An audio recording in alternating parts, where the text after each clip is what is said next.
Listo. Tema número 3, la cadena trófica, medio ambiente. Este tema es muy interesante, sobre todo a los que tienen proyectos de inversión.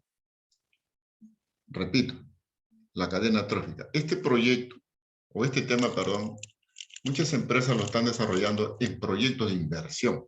¿Qué quiere decir eso? De que hay empresas dedicadas a la cadena trófica de seres vivos, con la finalidad de mantener en algunos casos, terrenos de cultivo fértiles, otros para la propagación o elaboración de insumos para la agricultura. Pero se dice cadena trófica. Cadena, o sea que da, ¿no?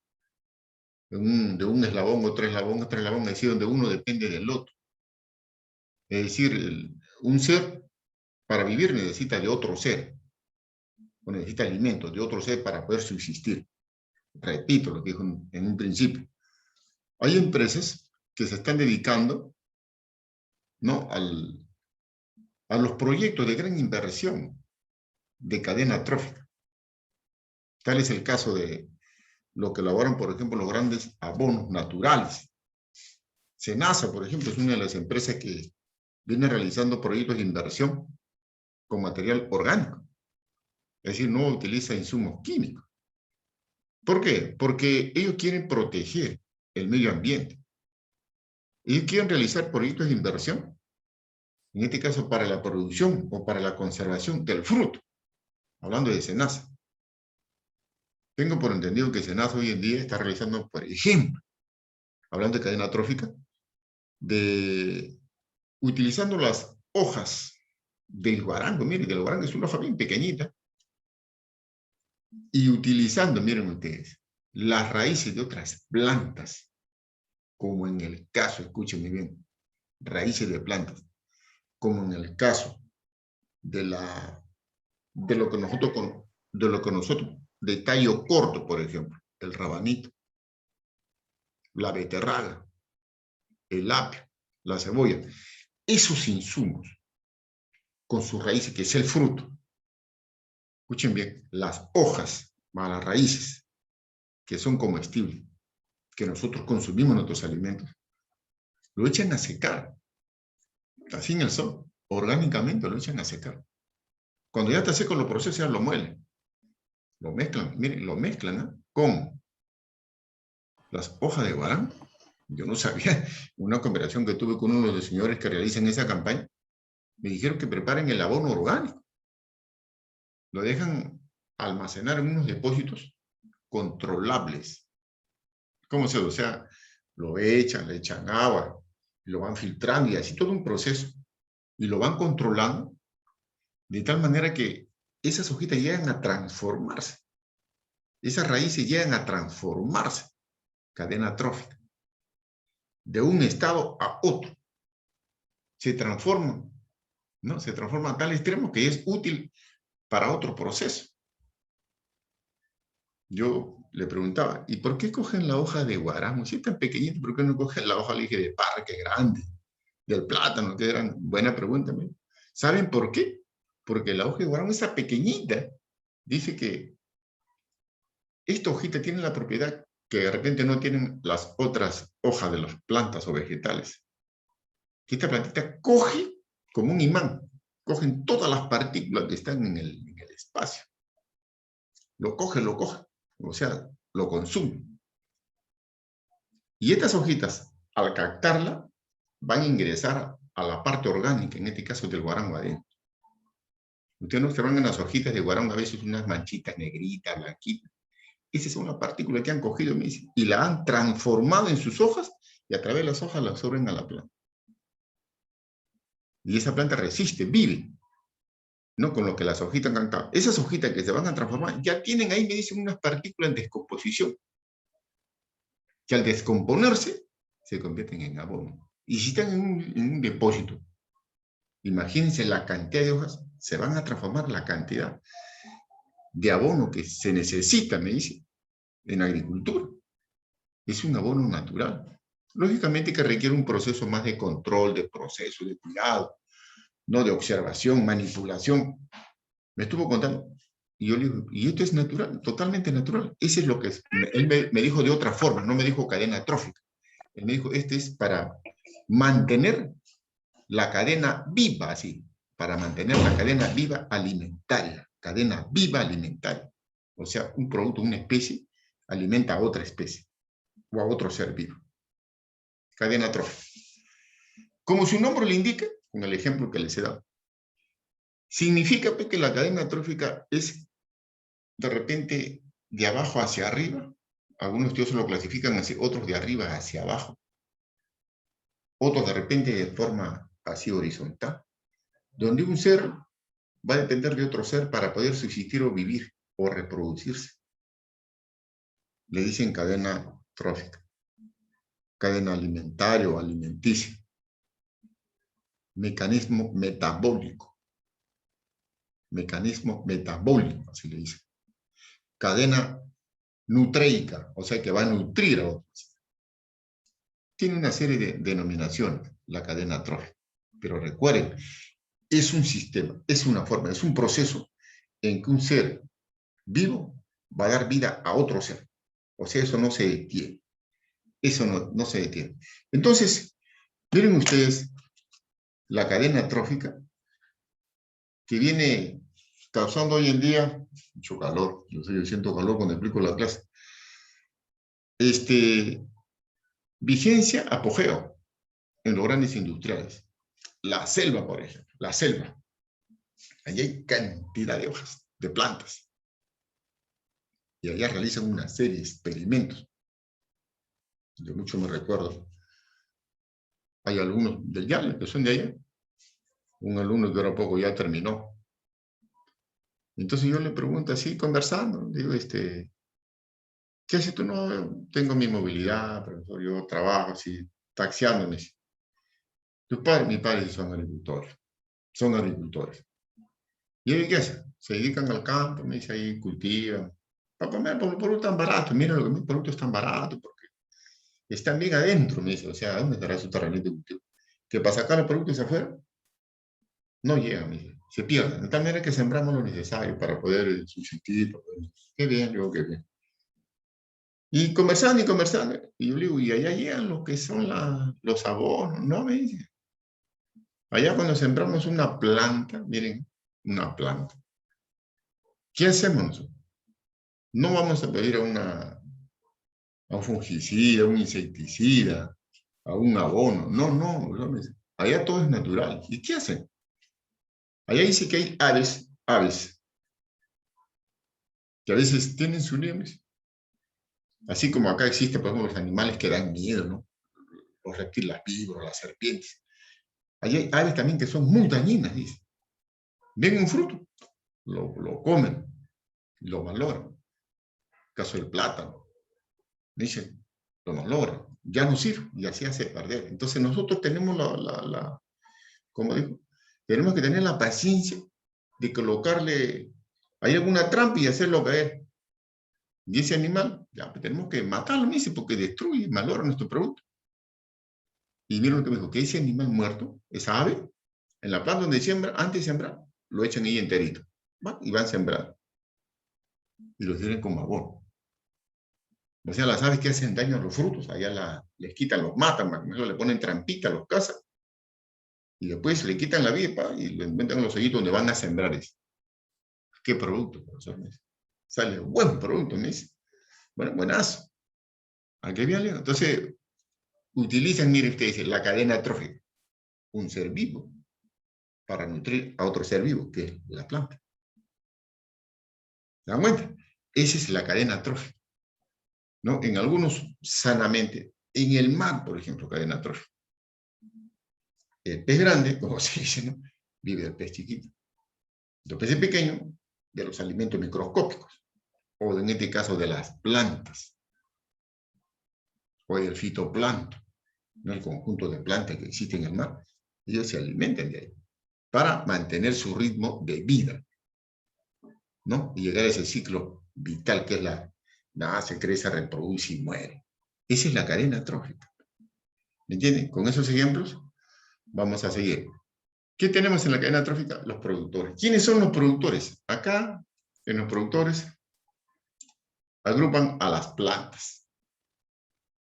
¿Por qué la planta? Dice porque son capaces de producir su propio alimento. ¿Y qué es lo que hace que las plantas fabriquen sus propios alimentos? Dicen que es el sol. El sol. El sol tiene la propiedad, miren ustedes, como cualquiera, ¿no? Nosotros nomás cuando estamos así en el tiempo de invierno, en tiempo de frío, no sale el sol, estamos encogidos, bien abrigados. Sale el sol y un poquito que nos estiramos, sentimos estamos más frágiles, más sueltos.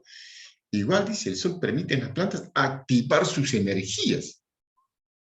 Permite activar sus energías de tal manera, escúcheme bien, permiten activar sus energías de tal manera que empiezan a producir sus alimentos para poder subsistir, para poder vivir.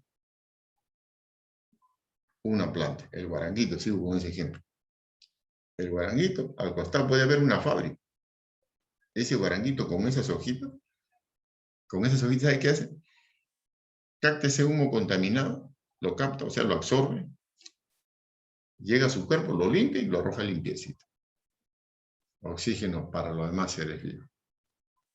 Otro, las plantas producen sus alimentos, producen hábitat, o sea, el lugar donde habitan especies. La planta normalmente produce alimentos, no solamente para otros servicios, sino para ellos mismos.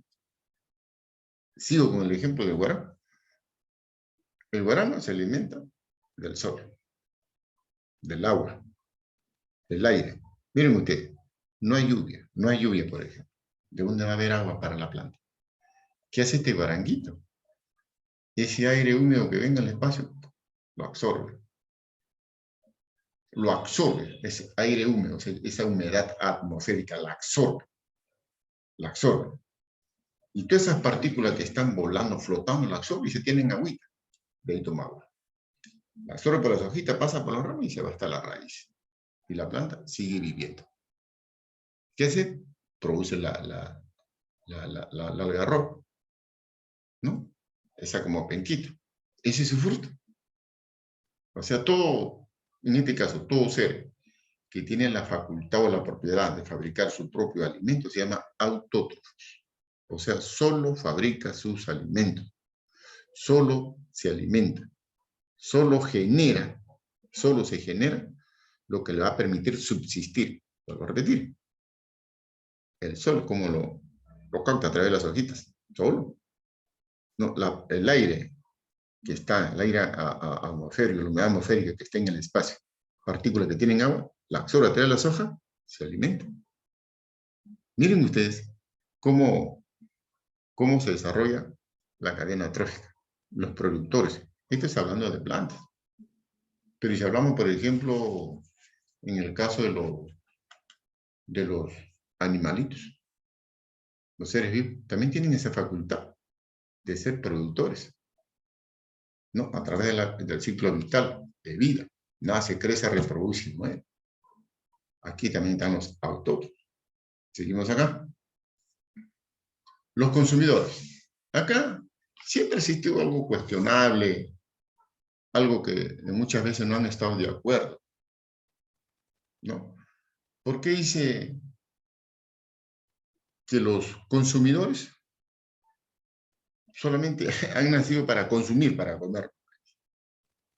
Pero también tiene su función, sí la tiene. Sí tiene su función, ¿no? Tiene su función. Por ejemplo, dice, ¿por qué estos seres, en vez de como los productores, solamente ellos no deben existir? ¿Por qué ellos solamente están para consumir, para comer? Un ejemplo. A ver. Las ranas, los anfibios, por ejemplo. Ellos normalmente dicen, ¿no? Es un batracio, un sapito, una rana. ¿Para qué más estos animalitos? ¿Para qué? Más para asustar a los niños. No, no, no. Todo ser viviente tiene su función. La ranita tiene la propiedad, escúchenme, de todos esos insectos, mayormente de noche. De noche.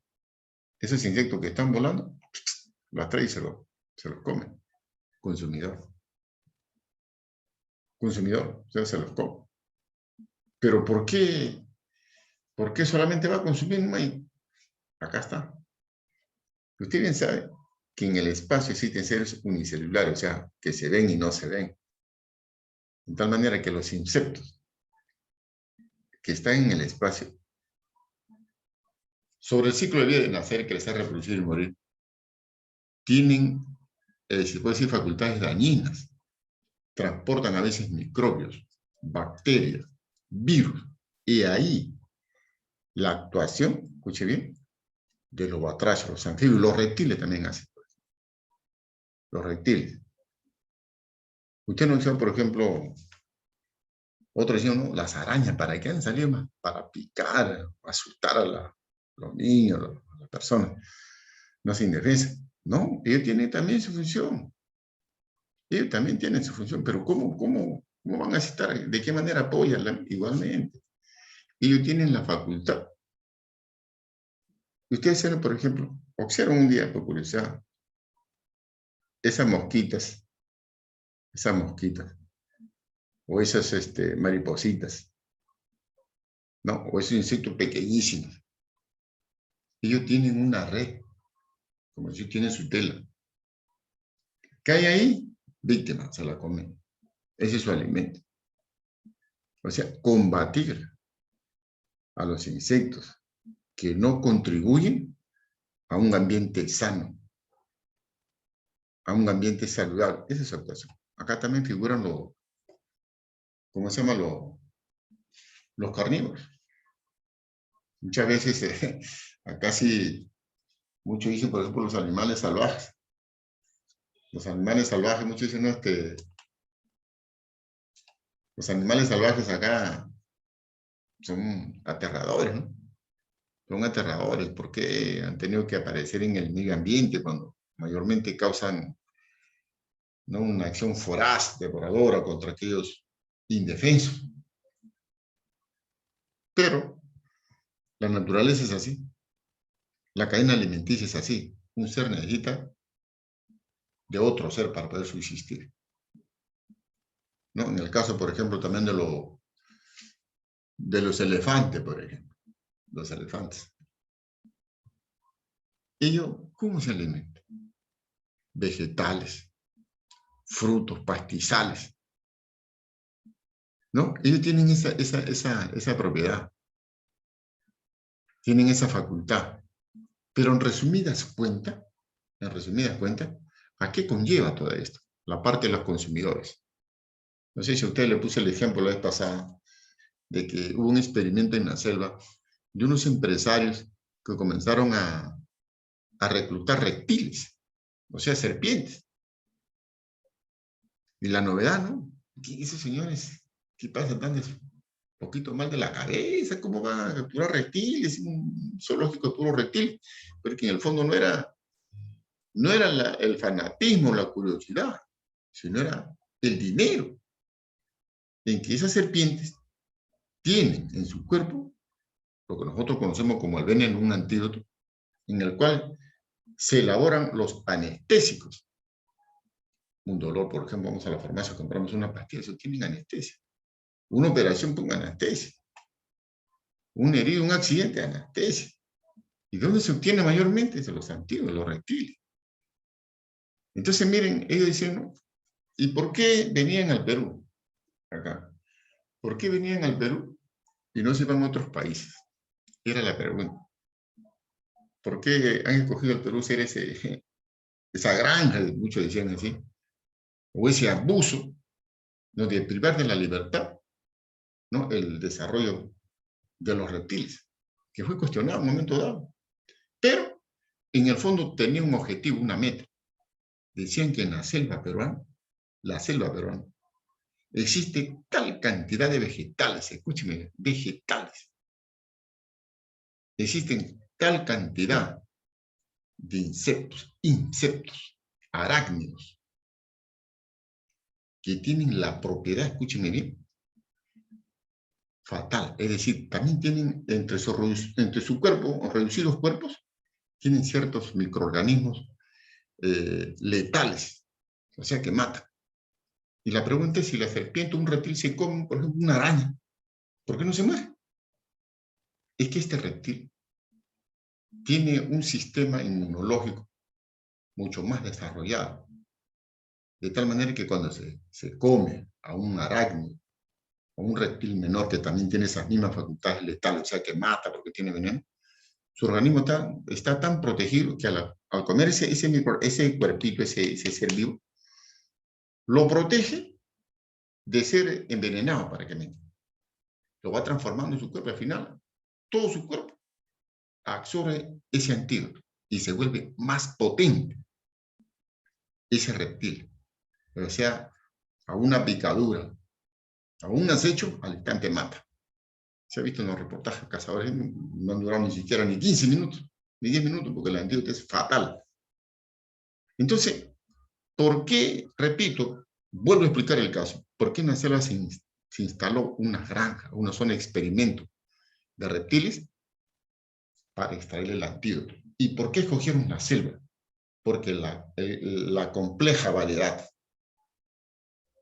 ¿no?, que tiene la selva, o sea, la diversidad de plantas que tiene, la diversidad de seres vivos menores, hacen de que este reptil o esta serpiente se alimente de ello de tal manera que repotencie su antídoto letal, que es el veneno. Mire cómo ha tenido que consumir, estamos hablando de consumidores, este reptil, muchas cosas para que alimente ese antídoto en su cuerpo y sea, pues, una especie, ¿no?, buscada, investigada, estudiada y hasta explorada para extraer estos antídotos. Bien, seguimos. Tenemos acá los descomponedores. Los descomponedores. ¿Qué quiere decir acá los descomponedores? A ver. Como su nombre le indica, escuchen, descomponedores, esto permiten capturar un ser vivo y lo ocultan a tal extremo que tiene que transformarse. Tiene que descomponerse para alimentarse. Un ejemplo. A ver, un ejemplo concreto. Las aves de rapiña. Las aves que se comen los animales que se mueren. Lo cogen, se llenan. Pero llega un momento en que ya saciaron el hambre. Cogen otra presa, hacen un hueco, un escondite, lo tapan. Y ahí lo dejan. O sea, lo entierran, como se dice, a que se descomponga este cuerpo. Todo cuerpo vivo que está sumergido bajo la tierra se descompone. Y lo primero que aparece es lo que nosotros conocemos como los gusanos, para que me entiendan.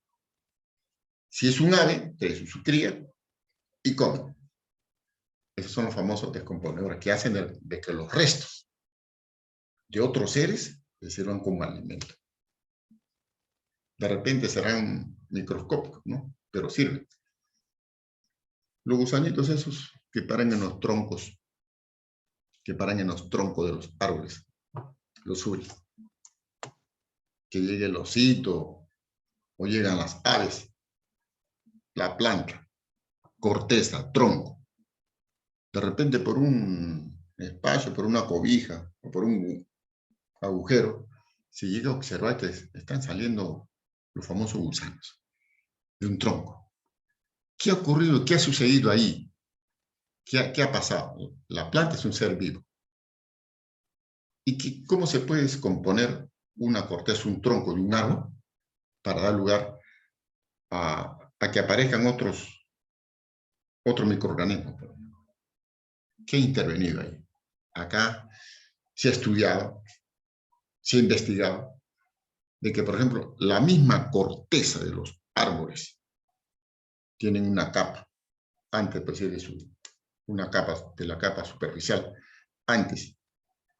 Y ese producto del agua, producto de las heces de las aves, o sea, de las lluvias, producto de las heces, todo está en que llegue a tener un orificio, una cavidad donde llegue a caer, y eso va caminando. O sea, llega el microorganismo, se descompone, y sigue caminando, y sigue caminando, y sigue creciendo, y se adueña de toda la corteza. De tal manera que toda la corteza, todo el tronco, para que me entiendan, llega a descomponerse, y aparecen los famosos gusanos o seres microscópicos, que sirven de alimentos a otros seres vivientes. Esos son los famosos descomponedores, o sea, un ser vivo lo coge a uno que ya perdió la vida para dar lugar a seres microscópicos y comerse. Otro. A ver, las lombrices. Las lombrices, miren ustedes, son muy chambeadoras. ¿Qué hacen estas lombrices?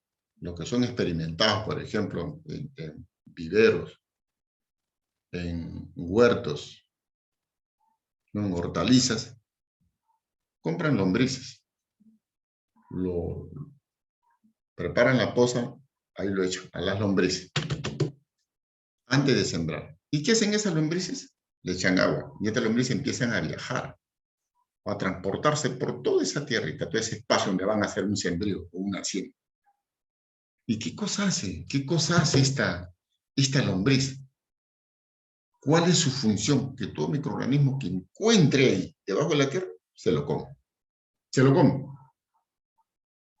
Al comerse ese ser vivo, se va a descomponer en su cuerpo, adentro. Y a través de eso, o sea, lo que orina, ese excremento de esa lombriz va a nutrir, va a cultivar, va a abonar ese terreno donde va a ser siembra. Ese es el famoso experimento de las hortalizas, de los viveros, o de los biohuertos, donde se utiliza gran cantidad de lombrices, por ejemplo, con la finalidad de dar lugar, escúchenme bien, a un espacio saludable para un proyecto. Las hormigas, por ejemplo. Las hormigas no pueden observar un insecto, puede ser una avispa, una abeja, una mariposa, van y la comen, pero hasta donde pueden. De una vez que ya sacian su hambre, ¿qué hacen? En grupo la cogen y se la llevan. ¿Para qué? Para proveer a la demás generación de alimento. ¿Pero qué hace? Se lo lleva y lo esconde. Lo esconden a tal extremo que ese insecto llega a descomponerse y eso sirve de alimento para el resto de la población. Miren con la facultad que tienen, en este caso, la cadena trófica. La cadena trófica, escúchenme bien, hoy en día está tomando fuerza en los grandes proyectos de los empresarios, no solamente nacionales, sino también internacionales. Se sabe que SENASA hoy en día está tomando bastante ventaja, SENASA, en la cadena trófica, así, en la alimentación de un ser a otro. Están controlando la mosca de la fruta, SENASA, por ejemplo. Está realizando un gran proyecto SENASA, ¿no? En el seguimiento de la mosca de la fruta. ¿Qué cosa hace la mosca de la fruta? Esta, miren, fruta, la mosca va a separ ahí, infecta el fruto, malogra ese fruto. O sea, empieza a una fase de descomposición. ¿Pero por qué hace la mosca esto? Para su ciclo de vida, o sea, empieza a reproducirse. Mira, dentro de un fruto, lo llega a descomponer, o sea, a infectarlo, para que dentro de ese proceso de descomposición empiece a reproducirse las larvas, la mosca de la fruta. Por eso que SENASA hoy en día está haciendo un buen trabajo. Ojalá que siga con ese financiamiento, ¿no? Que no lo quiten, porque en gran parte, claro que no hay a un 100%, pero sí yo calculo que va a un 50, 55% en cuanto al control de la mosca de la fruta. ¿No? Miren que estamos en la fase descomponedores. Aquí SENASA está actuando muy bien. Lo que sí he notado, por ejemplo, ¿no? De que he visto de que el salario es muy bajo. 2, le falta más indumentaria, o sea, más material de trabajo. Le falta más presupuesto, o sea, para que puedan ampliar más su jornada de trabajo, ampliar más, movilizarse más. He visto, por ejemplo, que de un distrito a 2, 3 distritos tienen que ir caminando. Y en ese trayecto que van caminando, ya la mosca de la fruta ya está viajando.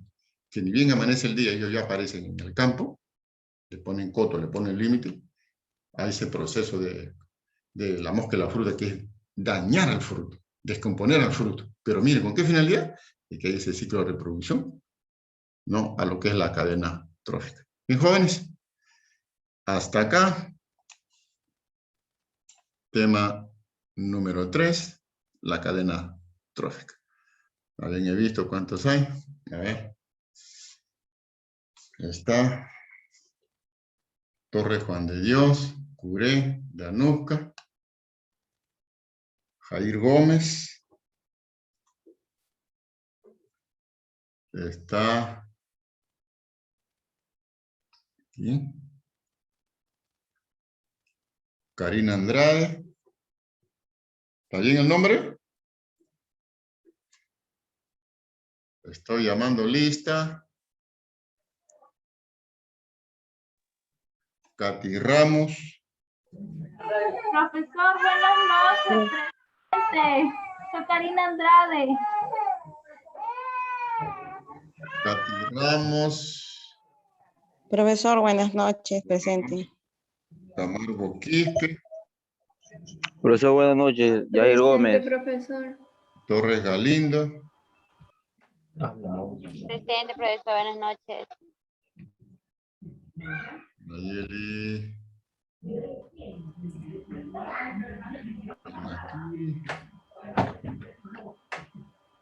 Recién me han despertado, parece. Torres Galindo, Canakiri, Katy Ramos, Andrade, Jair Gómez, Danuska, Curejo Chachi, Presente, profesor. Paloma Garibay, listo. Presente, profesor. Sí, ya está. Listo. Bien, jóvenes. Profesor, Aybar no pudo ingresar porque tenía problemas con su internet. ¿Quién habla, Curé? Sí, Aybar Bustamante no pudo ingresar porque tenía problemas con su internet. Aybar Bustamante.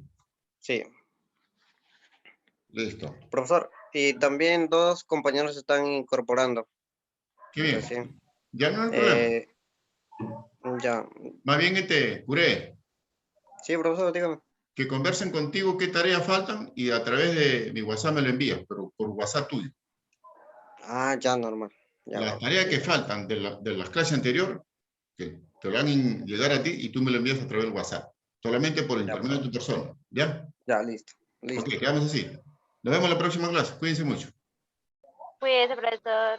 Buenas noches. Profesor, buenas noches. Buenas noches, profesor. Chao, chao. Bueno. Profe. Sí. Profesor, disculpen. Me puso la asistencia que mi hijita se puso a llorar. Apellido. Andrade, profesor. Karina Andrade. Sí. Sí está. Gracias, profesor. Bien, nos vemos. Cuídense mucho. Nos vemos. Nos vemos. Buenas noches.